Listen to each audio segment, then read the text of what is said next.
So the Athletics World Championship in Beijing is just concluded. We sent in 17 athletes, they all came back and we won nothing, right? Not really surprising, but I'd at least hoped that somebody would show that they were in medal contention for Rio, which didn't seem to come across too clearly.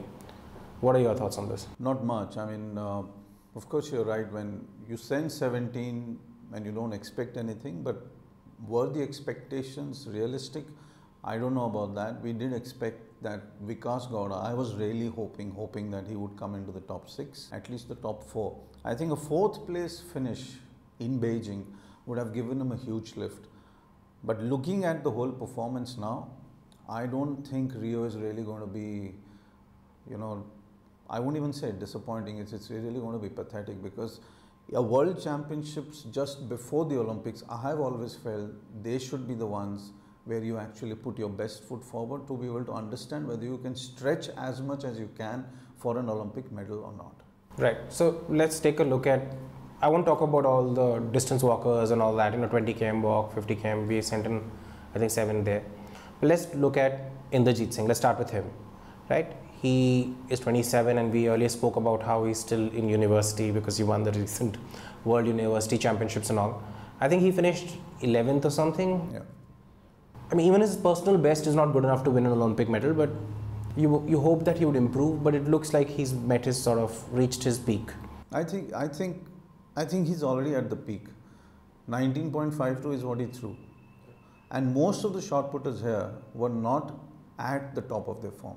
One expected that he's going to push himself to a limit where, he can enter the top 6 or probably finish 7th even, which is actually very, very good. When you look at the track and field championships in a world championship format, finishing in the top 6 is virtually like getting a medal. And when you're just a year away from the Olympic Games, then that particular position really matters. I don't think he, number one, has age on his side. And overall, if you look at all the athletes that went, I have a huge thing that, infrastructure, you leave alone the infrastructure. I don't think the coaching is of that standard where we can actually hit out and take an Olympic medal. Vikas Gowda aside, because he's not here.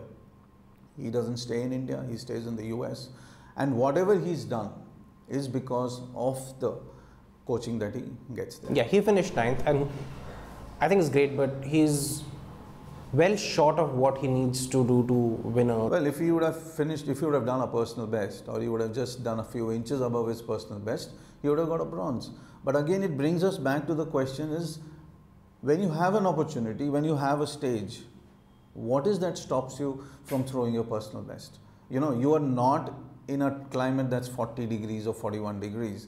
It was pretty decent out there. Everybody's throwing. Everybody's trying to reach a particular milestone. Even the Belgian who came, I think the silver medalist, he was throwing above his personal best. Yeah, but the Polish athlete who won, he was well short of his own personal 71, and then he threw less. But Vikas, one really had hopes. One really had hopes because he himself has been saying he is gearing up to the Olympics. Okay, there's one argument that can be said is that most of these guys are probably conserving. But for me, you're conserving for what? You're not an Olympic medalist. You're not an Olympic silver medalist. You're not world number 1 or world number 2. So you're conserving for what? What you do here is what sets you up for the future. And that's what the World Championships have always been, a year away from the Olympics. Okay, talking about some of our best female athletes, Lalita, of course, Jesha and Sudha, all 3 have qualified for Rio. And all 3, I think, did well. Jesha and Sudha in particular, their personal bests. Still nowhere close to where you need to be for an Olympic medal, but great performance. Lalita Babar, I think the commentators went a little crazy because she had taken the lead and she held it for 4 or 5 laps. She took off 6 seconds, almost 5 seconds from her personal best, which is like massive. It does raise questions, but let's leave those questions aside because she's put in a great performance. I think technically you can always have a fault with most of the Indian women runners, technically, because the head is never straight, the shoulders are never erect. You can have all of those. But at the same time, if there is a woman who's showing courage, taking a lead, trying to better a mark, trying to go out there and say that, okay, I can probably perform better than what I do. I think Lalita Babar takes a huge step in that. I mean, it's like 7 out of 10. If you really had a figure like that, you would probably give it to her, because if you slash 5 seconds, 6 seconds, in track and field, that's like slashing off almost 2-3 years of your life, you know, in terms of running.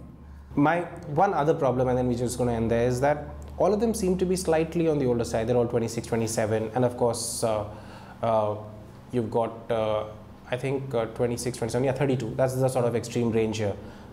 It appears that Rio is going to be their final sort of swan song. I think for Vikas, for Inderjeet, for Tintu, for Lalita, anybody who's 27, 26, because by the time the next one comes, you'll be 31, 32. This is the last. The only athlete I'll put my finger on, and I really hope he does it, is Vikas, because he's the only one who can really push himself, motivate himself, because he lives in an environment where he can actually push. The rest are probably just going to make up the numbers. I don't think Tintu can make it now. I mean, that semi-final run in London was probably the best she can ever achieve, because she keeps doing the same thing. Even here, though we watched it on TV, she again did the same thing. She again took the lead, and by the time the last lap was there, her head was lolling all over the place. So if after all these years, PT Usha is not able to see that, and everybody is now actually attacking that particular technical point of Tintu Luka. This is something which you've been saying for years now, is that it's basic aerodynamics, you know. If you are shaking your head around, you are going to lose time. I think that's a question that Usha needs to answer, and she's always been reluctant. I have asked her 2-3 times and I never get an answer. On the contrary, she's always very defensive about her coaching methods. It's very clear. If you're not able to push an athlete into an Olympic final, into a World Championship final, and not even into the top 6 or top 5 of the world rankings and timings, I think a coach himself or herself should put herself into a position, for example, Usha here, and say, okay, let's go to Europe. Let's find a coach for you.